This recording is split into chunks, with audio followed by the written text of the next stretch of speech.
Շնորհակալություն, հարգելի պարոն քաղաքապետ, հարգելի ավանդական անդամներ, հարգելի երևանցիներ։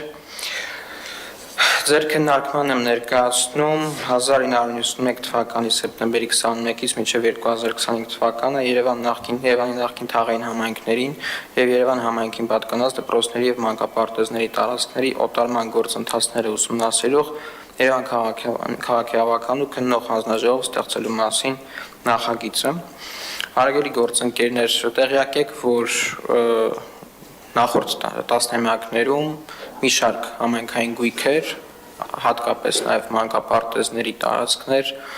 օտարվել են, ինչի հետևանքով հազարավոր երեխաներ զրկվել են մանկապարտեզ հաճախելու իրավունքից եւ գոյացել են հերթեր, որոնք որ մինչ օրս շարունակում են լինել, չնայած վերջին տարիներին դրանք էականորեն նվազել են, բայց այդ խնդիրը առկա է եւ այդ խնդիրը տարիներ շարունակ հանրության մեջ խոսակցությունների մակարդակով եղել է եւ հանրությանը հետաքրքրող հարց է տվյալ հարցերի հետ կապված նաեւ կա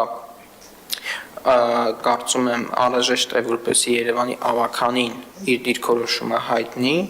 վերջերս նաեւ էլի շատ է քննարկվում մանկապարտեզների թեման եւ կարծում ենք որ անհրաժեշտություն կա մեր հանրությանը լավ իրազեկել ինչ է իրականում տեղի ունեցել երբ է տեղի ունեցել ում կողմից ում համար ինչ վնաս է կրել դրանից համայնքը ինչ գույքային վնաս է կրել եւ ինչպիսի հերթեր են գոյացել նախագիծը ի սկզբանե կազմվել էր 1996-ից 2018 թվականների ժամանակաշրջանի վերաբերյալ բայց առաջարկ եղավ ազգային առաջընթաց խմբակցությունից որպեսզի ժամանակաշրջանը լինի 91-ից 2025 թվականներին ինչեր ընտրվել 96-ից 18 թվականներ որովհետև Երևանում տեղական ինքնակառավարման մարմինները ձևավորվել են 1996 թվականից 95 թվականի սահմանադրության ընդունումից հետո եւ ընտրվել էր այդ ժամանակահատվածը եւ մինչեւ 18 թվականներ ընտրվել, որովհետեւ առնվազն մեզ համար որպես նախաձեռնող ակնհայտ էր, որ 18 թվականից հետո այդպիսի գործարք չի եղել, բայց քանի որ առաջարկ հնչեցվեց, ես որոշեցի այդ առաջարկը ընդունել եւ դարձնել 91-ից 25 թվականներ, նաեւ առաջարկ եղավ ավելացնել սպորտային դպրոցների եւ երաժշտական դպրոցների գույքերի հնարավոր օտարման դեպքերը, այս առաջարկը նույնպես ընդունվել է եւ ընդհանուր տրվել է դպրոցներ ձևակերպում, որպեսզի մենք որևէ սահմանափակում չունենանք այդ հարցի ուսումնասիրության համար եւ նաեւ քանի որ հանրակրթական դպրոցները հիմնականում պետական գույքի կառավարման կոմիտեի տիրապետության տակ են այդ գույքերը դրանց օտարման հետ կապված գործարքներում համայնքը որպես այդպեսին դեր չի ունեցել, բայց ամեն դեպքում որոնց մասով որ համայնքը կլինի սեփական եղած կլինի սեփական դատեր գույքի դրանց վերաբերյալ ուսումնասիրություն կիրականացվի։ Հանձնաժողովը կազմված է 12 անդամից Երևան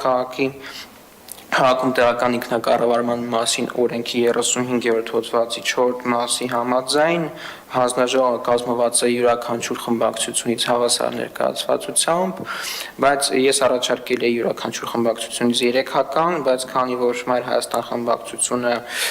հրաժարվել է մասնակցել հանձնաժողովի աշխատանքներին, ուստի 12 անդամից է բաղկացած հանձնաժողովը Եվ նաև առաջարկներ եղել են այլ հարցեր ներգրավելու հանձնաժողովի ուսումնասիրության շրջանակում, բայց դրանք չեն ընդունվել, մասնավորապես եղել է առաջարկ այգիների օտարման այգիների տարածքների օտարման հարցերը նույնպես ներառել։ Ես այդ առաջարկը չեմ ընդունել, քանի որ կարծում եմ, որ քննող հանձնաժողովը, քանի որ առաջի անգամ է ձևավորվում Երևանի ավականիում, պետք չի ծանրաբեռնել շատ թեմաներով, որովհետև նույն կերպ կարելի է օրինակ պոլիկլինիկաների հարցեր ներառել, շատ տեսակի գույքեր կամ հողամասերի հարցեր կարելի է ներառել, բայց պետքա, քանի որ հանձնաժողովի գործունեության ժամկետը 6 ամիս է, կարծում պետքա հարցերի ծավալը լինի ժամանակահատվածին համապատասխան, եւ ես հանձնաժողովի նիստում հայտարարեցի, որ այս հանձնաժողովի աշխատանքների բարեհաջող ավարտից հետո անձամբ պատրաստ եմ պարոն Թորոսյանի հնչեցրած առաջարկով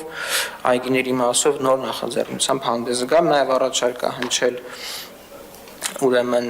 շինաշխատանքների հետ կապված հարցերը նույնպես ուսումնասիրել, դրանցում հնարավոր ռիսկերը, այդ հարցը նույնպես չի ներառվել, քանի որ էլի ծավալը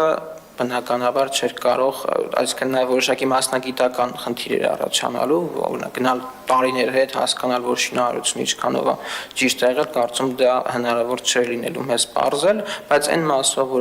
որ դրանք ինչ-որ թարմ ինֆորմացիաներ են, գիտեն, որ ընդդիմադիր ավականության անդամները բարձրաձայնում են եւ իրենք կարող են իրենց նախաձեռնություններով հանդես գալ ընդհանուր առմամբ սա է էությունը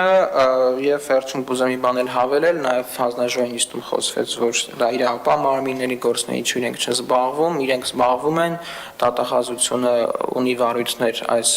հարցերից առնվազն մի մասի վերաբերյալ բայց